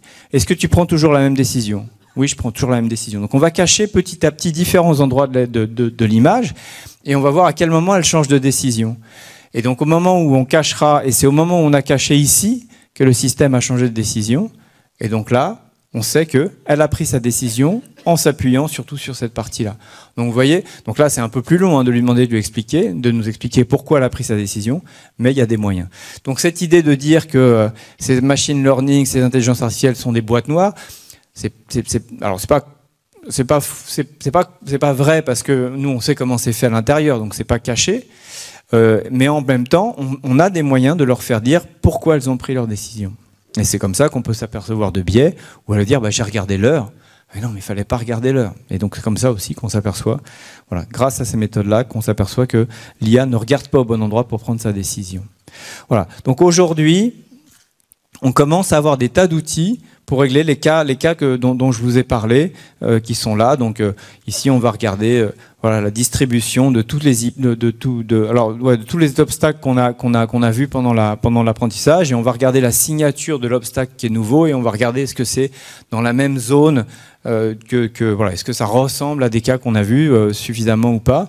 Et donc voilà, le stop, bon bah là on va faire des IA qui sont plus robustes avec un peu les systèmes de randomized smoothing, c'est-à-dire qu'on va lui apprendre, si elle prend des décisions, si elle change de décision trop vite alors qu'il y a très peu de modifications sur l'image, eh bien on va lui faire réapprendre à reconnaître des panneaux en brouillant les panneaux. Et comme ça, elle sera plus robuste, etc. Le biais, je vous l'ai vu, dit c'est pas par l'explicabilité.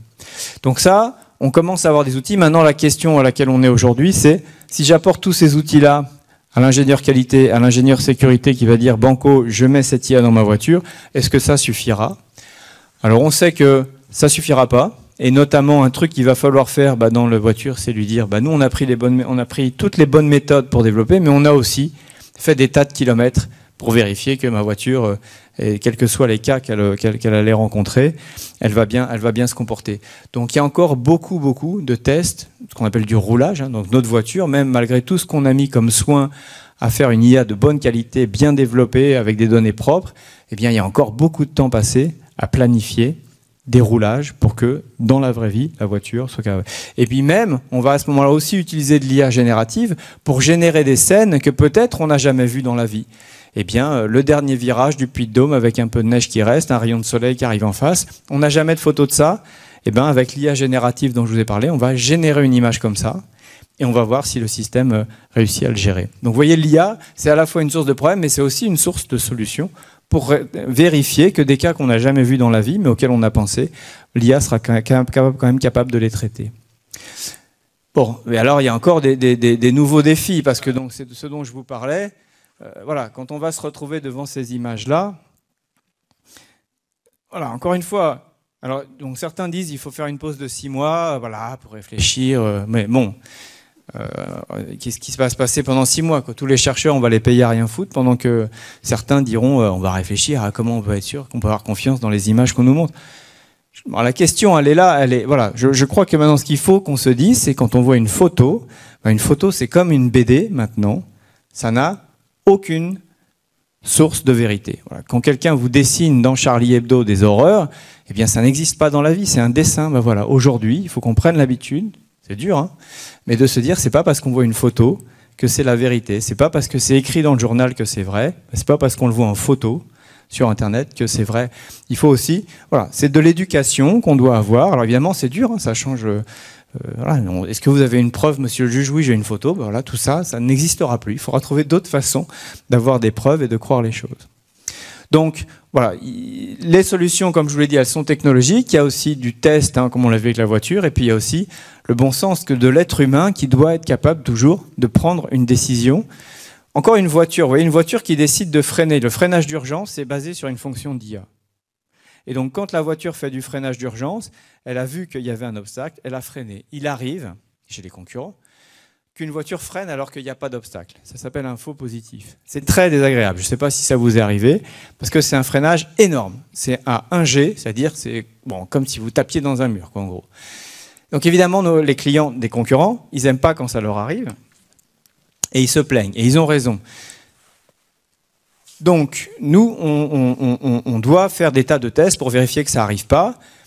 Et en plus, alors pour vous donner un dernier exemple dans les 2 minutes qui nous restent, il se trouve que cette fonction-là, comme ce n'est pas une voiture autonome, mais c'est une voiture au pilotage assisté, moi j'ai le droit, en tout cas mon concurrent qui fait des voitures qui ne marchent pas, on ne va pas lui reprocher de ne pas avoir fait un freinage d'urgence. Parce que la voiture n'est pas obligée, la voiture n'est pas autonome, donc on ne lui délègue pas la conduite. La responsabilité du freinage, c'est l'être humain. Si l'IA peut aider, tant mieux. Mais si elle n'y peut pas, ce n'est pas de la faute du constructeur, c'est vous qui êtes censé freiner. Le jour où il y aura une voiture autonome, ça va complètement changer parce que là, vous déléguez la conduite et à ce moment-là, si la voiture freine pas, c'est vraiment de la faute du constructeur. Donc, pourquoi je vais vous parler de ça? Ah oui, c'est que dans ces conditions-là, évidemment, l'être humain, il n'a pas le temps de donner son avis. En gros, dans le meilleur des cas, il y a 0,8 millisecondes, 0,8 secondes entre le moment où l'IA dit qu'il faut freiner et le moment où il freine.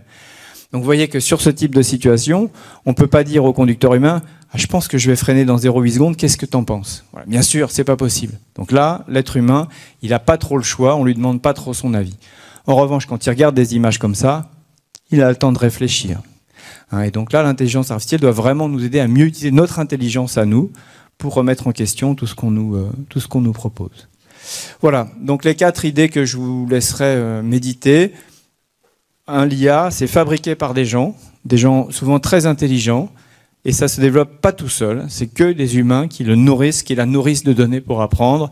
On peut plus se passer d'IA dans bien des cas parce que c'est la seule façon de régler un très grand nombre de problèmes. Mais l'IA a des limitations, on les a vues, soit par erreur, soit par malveillance humaine. Si les hommes veulent faire des bêtises avec même un marteau, on ne peut pas interdire la fabrication de marteaux parce qu'il y a des gens qui utilisent le marteau pour taper sur leur belle-mère.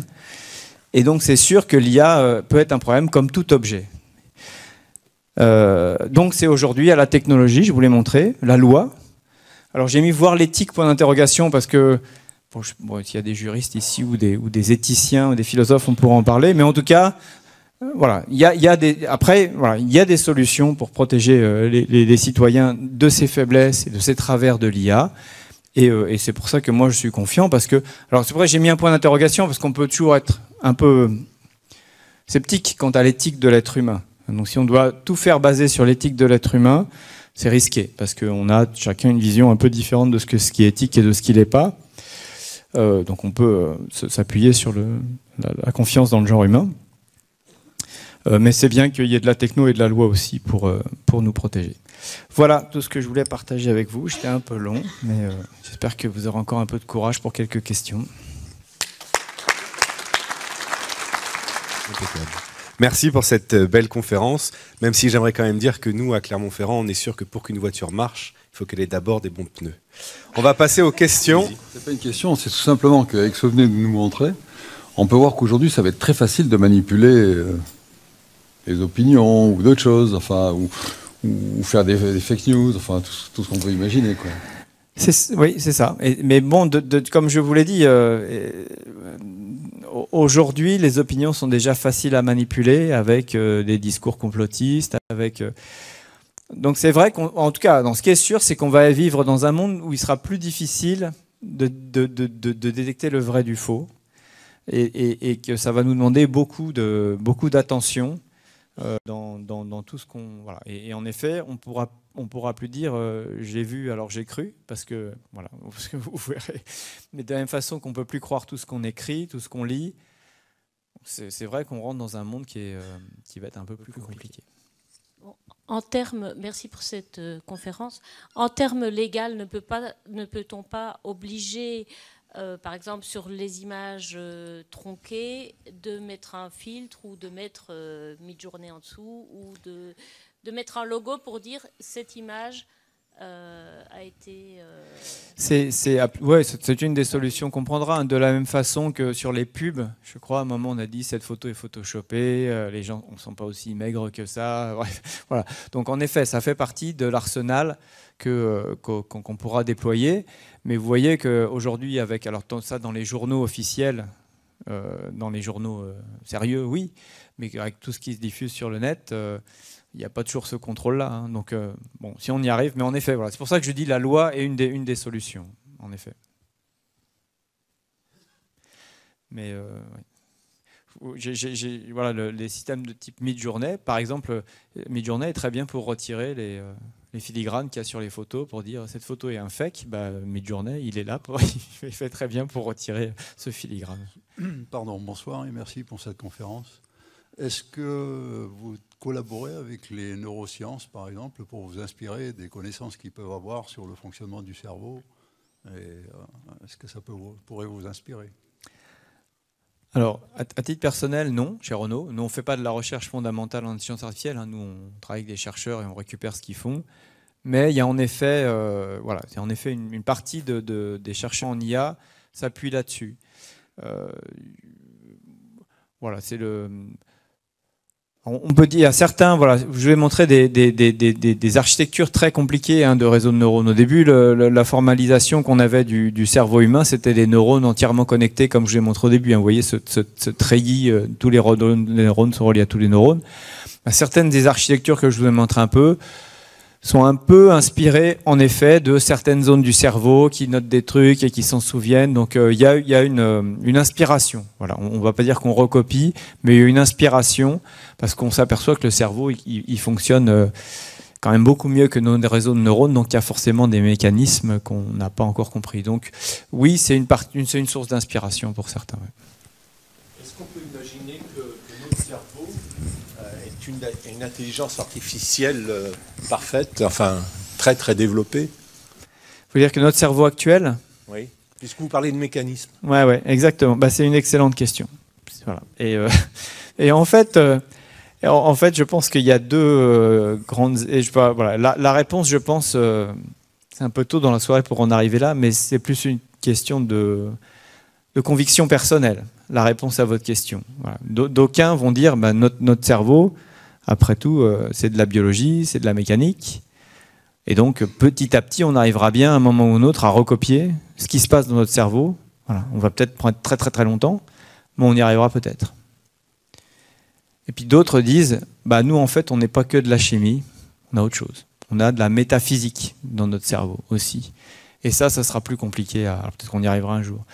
Mais voilà, moi je sais que c'était un des points qui m'opposait à mon PDG quand je faisais des robots, c'est que lui il disait, comme vous l'évoquez, notre cerveau c'est jamais qu'une machine, donc il n'y a pas de raison qu'on n'arrive pas à la copier un jour ou l'autre. Alors, et puis moi je disais, je pense qu'on a quelque chose en plus que juste de la chimie. Mais bon, et par ailleurs, après il y a aussi la question de la technologie pour y arriver. Comme je vous l'ai dit, l'illustration de la consommation électrique. Aujourd'hui, si c'est reproductible purement mécaniquement, notre cerveau, on n'a pas la techno pour le faire. Voilà. Donc, voilà, ça fait un deuxième... voilà. Donc, après, ça n'est peut-être qu'une question de temps. J'ai pris l'habitude de dire qu'il ne faut jamais dire jamais, parce que voilà, quand l'ordinateur d'IBM a battu Kasparov aux échecs, les gens ont dit « Ouais, non, mais les échecs, c'est facile. Jamais un ordinateur battra un champion du monde de Go. Jamais. » Et puis, 10 ans après, c'était fait. Donc, voilà. Aujourd'hui, donc, ce que vous dites, je ne peux pas dire que ça n'arrivera pas ou que ça arrivera. En revanche, il y a quand même beaucoup de chemin, quoi. Non seulement, déjà, comprendre les mécanismes du cerveau, on cherche encore beaucoup. Et puis, une fois qu'on aura compris, est-ce qu'on aura les moyens techno de le reproduire? Ça sera encore une autre paire de manches. Donc...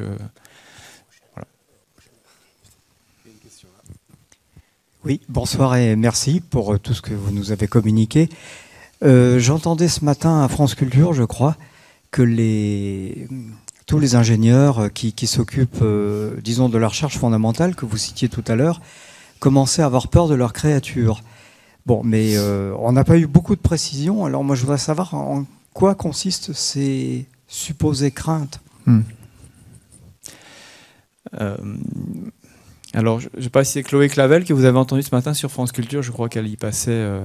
Et moi, en tout cas, c'est une conversation que j'avais eue il y a 5-10 ans avec un prof d'IA qui me disait ça, qui me disait « Alors moi, ce que j'ai développé, c'est tellement fort que ça me fait peur. » Je dis « Vieux, si ça te fait peur, débrouille-toi pour que ça fasse pas peur, quoi. » C'est comme moi, constructeur automobile, j'ai une voiture tellement puissante que putain, j'ai peur que les gens ils se tuent avec. Vends pas ta voiture alors. Si tu as peur que les gens se tuent avec, c'est fou de dire un truc pareil. Et donc, aujourd'hui, je pense que ce qu'on peut dire, c'est on peut avoir peur de ce que les gens vont imaginer faire de ça. Voilà, c'est ça qui me fait peur, moi. C'est que, en effet, que nous, on arrive à faire des images à faire des trucs qui vont corriger des vieilles photos, voilà, faire qu'on va pouvoir revoir une belle photo de son arrière-grand-père. Voilà. Et puis après, un mec avec exactement la même, il va faire une photo où on voit son beau-frère en train de découper sa sœur en petits morceaux. Ouais, ça fait peur, ouais.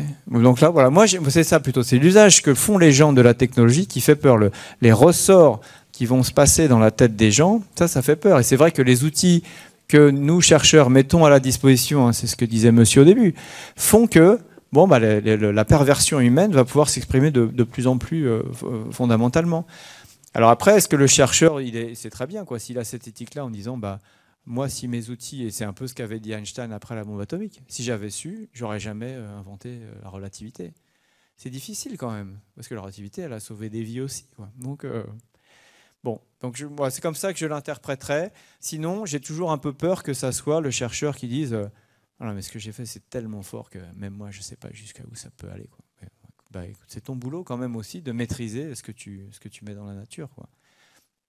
Voilà, on le reproche aux biochimistes là, qui inventent des virus. Ah, si mon virus il est dans la nature, ça ferait du dégât. Bah oui, bah, tu ne vas pas le mettre dans la nature alors. Ah, oups. Voilà. On ne rentrera pas dans le débat ce soir. Bonsoir. J'avais une question sur la crainte que j'ai beaucoup entendue, beaucoup lue sur la destruction des emplois qui pourrait apparaître du fait de l'IA et du remplacement de certains emplois.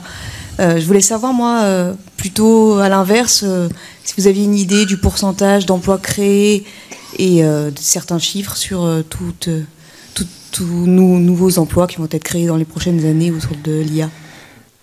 Ah ben merci de poser la question dans ce sens-là. Alors à la fois merci et à la fois pas merci, parce que en effet c'est des chiffres que j'ai, mais dont je me souviens pas jamais. Mais en gros, les valeurs numériques sont à vérifier. Je pourrais vous les retrouver, mais je crois qu'il y a 40% des métiers qui existent aujourd'hui dont le nom n'existait pas il y a 50 ans. Voilà. Il y a créateur de sites web, machin, modérateur, truc. Voilà. Donc les métiers ont explosé. Voilà. Il y a des métiers. Essayer d'expliquer certains métiers à votre mère ou à votre grand-mère, c'est pas possible, quoi. Et moi encore, il y a des gens, ils me racontent leur boulot, je suis incapable, même si c'est dans mon domaine, je ne comprends pas ce qu'ils font, mais c'est nécessaire. Je sais que s'ils ne faisaient pas leur boulot, le mien n'avancerait pas.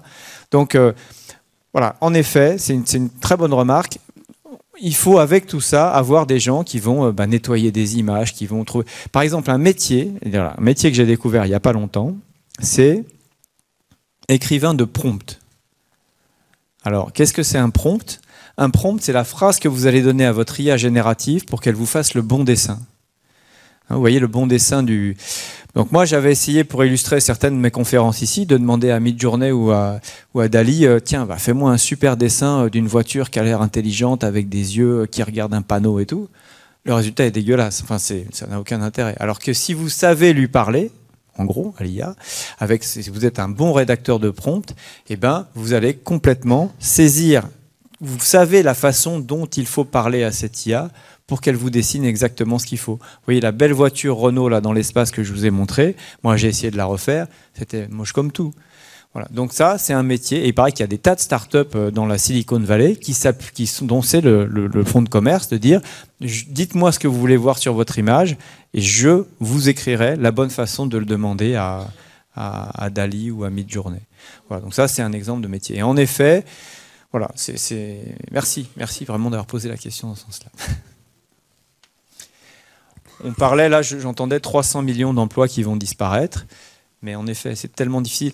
Et de la même façon, alors si on joue les vieux cons, on va dire, voilà, quand la machine à vapeur est arrivée, combien d'emplois ça va détruire chez les conducteurs de fiacre voilà. Mais aujourd'hui, même si le chômage est ce qu'il est, et c'est toujours trop, on n'est pas à la hauteur de ce qu'on aurait pu craindre au moment où il y a eu des ruptures technologiques. Oui, vous parlez d'un rédacteur de prompt, et vous en avez un peu parlé ici également. Est-ce qu'une IA peut enrichir elle-même une IA, une autre IA? Vous parlez d'un rédacteur de prompt, mais on pourrait imaginer une autre IA qui rédige des phrases, des milliards de phrases, et certaines qui vont ne rien vouloir dire, et d'autres qui vont être plus humaines, on va dire, et à chaque fois générer une image correspondante derrière. Et ensuite, je suppose qu'on va être limité après en termes de données, mais aujourd'hui aussi on parle aussi de l'ordinateur quantique qui pourra peut-être permettre de faire de plus en plus d'opérations et accélérer peut-être les processus. Et qu'est-ce que vous en pensez par rapport à tout ça, quoi? Alors, donc une IA qui générerait automatiquement les prompts. Donc moi je lui dis un mauvais prompt et puis il y a l'IA qui va être capable de réécrire le prompt. C'est ça auquel vous pensez? Bon, bah, générer une image par rapport au prompt, ça existe déjà. Ça, c'est mid-journée. Donc ça... Plutôt qu'une personne physique donne le texte, que ça soit vraiment une seconde IA qui propose des textes. Qui propose des prompts, alors? Oui, des prompts. D'accord. À partir de ce que moi, je lui aurais dit. Ah non, tu veux dire n'importe quoi. N'importe quoi, oui. Donc on lui dit génère n'importe quoi comme prompt. Et après, puis il y aura certainement une personne qui va valider le résultat final. Mais... Ouais. Mais ça dépend ce qu'on cherche. Voilà, encore une fois, si une IA, voilà, pourquoi vous demanderiez à une IA de générer des prompts aléatoires pour générer des images aléatoires? Voilà. On peut. Pour enrichir sa base de données. Mais sa base de données, il faudra qu'on la, comme vous dites, qu'on la qualifie en disant est-ce que ça m'intéresse, est-ce que ça répond à telle attente. Vous voyez, il y a l'IA toute seule, si elle tourne en boucle comme ça, voilà, comme vous dites, il y a besoin à un moment d'un contrôle humain. Voilà. Est-ce que c'est dans le prompt initial ou est-ce que c'est à la sortie de l'image? Et à la sortie de l'image, comment moi je pourrais dire tiens, cette image elle est bien, sachant que je ne sais pas pourquoi on l'a dessinée. Vous voyez, si je ne connais pas le but, les messages que je veux faire passer par mon image, comment je peux qualifier cette image? Alors après, ou alors c'est une autre question, c'est une œuvre d'art. Donc notre IA va générer une image qui est belle en soi. Elle n'a pas de signification, mais elle nous plaît parce qu'elle est belle, donc ça, bon, ça pourrait être ça. Et alors arriverait à ce moment-là la question de est-ce que l'IA est une artiste parce qu'elle a généré de cette façon-là des images qui sont magnifiques et qu'on n'aurait pas pu créer autrement. Donc là, Et puis pour finir sur l'ordinateur quantique, en effet, donc par rapport aux limitations qu'on voit aujourd'hui sur les puissances CPU qui font qu'on commence à se poser des questions, est-ce que c'est pertinent d'avoir une IA pour tel ou tel sujet? L'ordinateur quantique est une piste. Voilà. C'est une piste, mais c'est pas la panacée non plus. Parce que l'ordinateur quantique, c'est pas un ordinateur qui va calculer plus vite qu'un ordinateur aujourd'hui, c'est un ordinateur qui va calculer autrement. Et donc, on ne pourra pas demander, par exemple, si vous demandez 3 x 4 à un ordinateur quantique, il va dire, ah, peut-être ça fait 8, peut-être ça fait 9, souvent ça va faire 12, mais pas à tous les coups. Voilà. Donc, c'est ça un peu le problème de l'ordinateur quantique, c'est que sur des sujets très pointus, il ne va pas être bon. En revanche, sur des sujets d'exploration, voilà, pour jouer aux échecs, par exemple, lui va pouvoir explorer des milliards et des milliards de situations en même temps, comme chaque bit quantique qui peut être dans plein d'états différents. C'est sans doute un moyen d'explorer plus vite des combinatoires énormes. Après, est-ce que ça veut dire qu'on va trouver la solution optimum? On ne sait pas. Mais voilà. Donc c'est pour ça, l'ordinateur quantique, c'est un moyen pour résoudre certains problèmes mieux. Mais déjà, c'est pas demain la veille. Et d'autre part, pas tous les problèmes pourront être résolus avec l'ordinateur quantique. Est-ce que votre travail sur l'intelligence artificielle a modifié votre regard sur l'intelligence humaine? Oh oui. Et voilà. Et donc, plus je connais l'intelligence artificielle, plus j'aime les gens. Et avant, je faisais des robots et c'était pareil, quoi. Donc, c'est quel que soit l'imbécile que vous avez en face de vous, il est tellement plus fort que sur certains sujets que l'intelligence artificielle. C'est touchant. Voilà. Je trouve que cette capacité qu'on a... Par exemple, un truc qui ne marche pas du tout, je ne sais pas si Chloé Clavel, donc qui parlait ce matin, une spécialiste de l'affective computing, c'est-à-dire comment l'ordinateur peut interpréter nos émotions, transmettre des émotions. Ça ne marche pas du tout. Voilà. Alors qu'on a tous vu, alors je ne sais pas si vous avez tous vu les séries du genre Lie to Me, où il y a un gars qui regarde d'un frémissement de la paupière gauche et il en déduit que vous mentez, etc. Et donc on s'était dit, on va pouvoir coder tout ça dans un ordinateur qui va repérer le frémissement de la paupière gauche et du coup on pourra, voilà, ça marche pas. Parce que le frémissement de la paupière gauche, ça marche quand même sur des gens, mais pas sur d'autres. Et puis après, trouver des enregistrements pour l'apprentissage d'un frémissement de paupière gauche, ça veut dire qu'il faut qu'on force les gens à mentir, ça veut dire que... Voilà. Et donc, acquérir de la donnée de l'être humain pour faire de l'apprentissage, pour que la machine reconnaisse ce que nous reconnaît, c'est super compliqué. Et donc, nous, voilà, de la même façon que vos enfants, ils ont vu 2 fois un chien, ils reconnaîtront tous les chiens du monde après. Alors que l'IA, il faut qu'elle ait vu 1 million d'images de chiens, si possible 10 000 de chaque race à chaque fois, pour pouvoir reconnaître un chien après. Et c'est là qu'on voit que l'intelligence humaine, quand même, Bon, il y a quelque chose, voilà, dans la mécanique du cerveau humain qu'on n'a encore pas bien compris, quoi. Et de la même façon, excusez-moi, reconnaître les émotions chez les gens, voilà, je trouve que qu'on soit plus ou moins empathique les uns ou les autres, on a quand même ça en nous, qui est qu'on reconnaît si les gens ils sont tristes, ils sont énervés, ils sont en colère, ils sont fatigués, ils sont agacés. Voilà. On est quand même tous, on est plus ou moins bon là-dedans, mais on a quand même des bases qui font qu'on est meilleur que n'importe quelle intelligence artificielle. Bonsoir, merci pour votre conférence. Moi, je me posais une question sur les données, justement. Vous nous avez expliqué que plus on donne de données, plus l'IA est précise. Et justement, il y a certains domaines, je pensais en particulier à la médecine, où les données sont protégées, donc on ne peut pas lui proposer autant de données que l'on voudrait. Du coup, comment on fait pour développer ces IA Alors, les données médicales, on va demander la permission aux gens de les utiliser. Donc, c'est pas parce que les données personnelles et médicales sont personnelles qu'il est interdit de s'en servir. Il y a des règles, et on va dire aux gens, est-ce que vous êtes d'accord pour que vos données, on s'en serve dans une étude d'IA? Donc ça, c'est une première façon déjà. Mais c'est très réglementé, il faut s'engager à ce que les données elles soient protégées, qu'il y ait des mots de passe, que, voilà, que tout le monde puisse pas. Et il faut dire aussi, je prends vos données personnelles parce que je veux faire une étude très précise sur la détection du cancer machin. Voilà, vous pouvez pas dire, oh, je prends vos images parce qu'un jour j'en aurai peut-être besoin. Voilà, ça on n'a pas le droit. Le RGPD dit, c'est pas permis de faire ça. Donc première chose. Et deuxième chose, alors je pensais que vous alliez me poser une autre question, donc je la poserai à votre place. Voilà, la deuxième chose, avant de passer à la mienne, c'est de dire, on peut faire maintenant des images de synthèse. On peut dire, mais bon, l'image de synthèse, c'est un peu traître, parce que ça, si vous faites une image de synthèse, ça veut dire que vous savez déjà ce que vous cherchez, puisque vous avez demandé à le synthétiser. Donc vous avez déjà un élément de réponse en vous, donc c'est pas vrai. Et le dernier point, voilà, que je pensais que vous alliez me dire, et qui était très malin, et ça m'étonne pas de vous, c'est que il y a aussi des cas où on n'a pas beaucoup d'exemples. Voilà, des maladies très rares. Eh ben, on n'a pas beaucoup d'exemples. Et comme l'IA est basée sur la répétition, j'ai vu beaucoup de cas, et donc je sais le reconnaître. Quand il y a très peu d'exemples, par exemple, les pannes sur les voitures Renault, c'est super rare.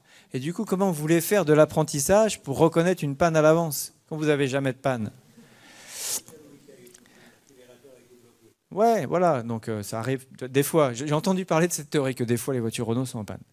Mais ouais, donc comment on fait? Eh bien là, donc ce qu'on va faire, c'est qu'on va apprendre, on ne va pas apprendre la panne, on va apprendre le fonctionnement normal. Et donc on va essayer d'apprendre en disant, ben voilà, ça c'est une voiture qui marche bien, une Renault, normale, donc elle marche bien, et donc regarde, IA, comment une voiture marche bien quand elle marche bien. Regarde comment c'est, comme c'est beau une voiture qui marche bien. Et qu'elle soit juste capable de dire, tiens, là ça ne marche pas comme d'habitude. J'avais vu tous les cas où une voiture marchait bien, c'était comme ça, et là, c'est pas pareil. Donc je ne peux pas dire que c'est une panne, je ne peux pas identifier une panne, parce que j'en ai jamais vu des pannes. En revanche, je peux dire ça ne se passe pas comme d'habitude.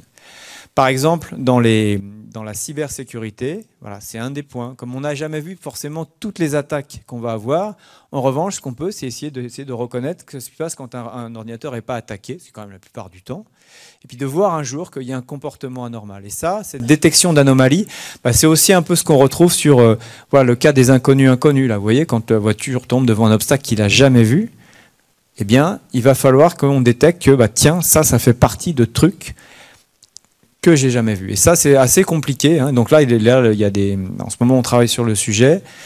Reconnaître l'anormal, là aussi, pour nous, êtres humains, c'est assez facile de reconnaître une situation anormale. Pour une IA, c'est compliqué. Et donc là, il y a vraiment des très belles recherches sur le sujet en ce moment. Et on va prendre la dernière question, ici. Bonsoir. Comment est géré le problème de la propriété intellectuelle, en particulier en ce qui concerne les IA génératives? Leur production appartient à qui?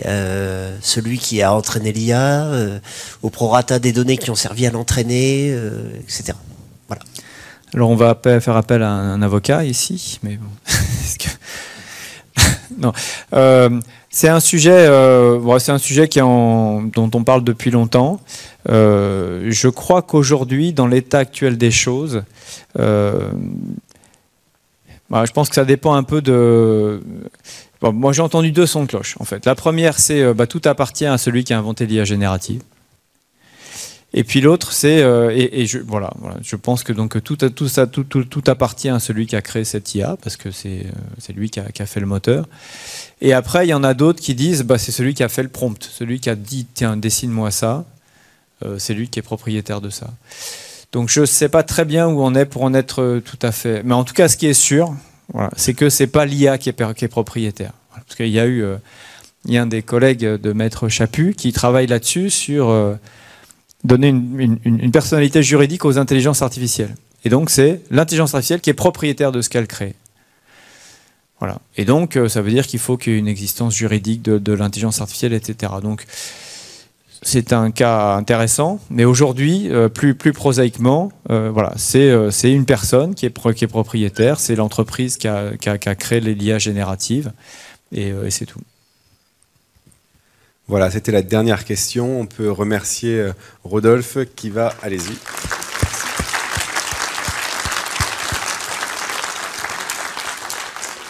Et si vous avez d'autres questions, Rodolphe va se mettre à la table qui est juste derrière, où il a des exemplaires de son dernier livre, Dernière nouvelle de l'intelligence artificielle chez Flammarion. Voilà, bonne soirée à vous.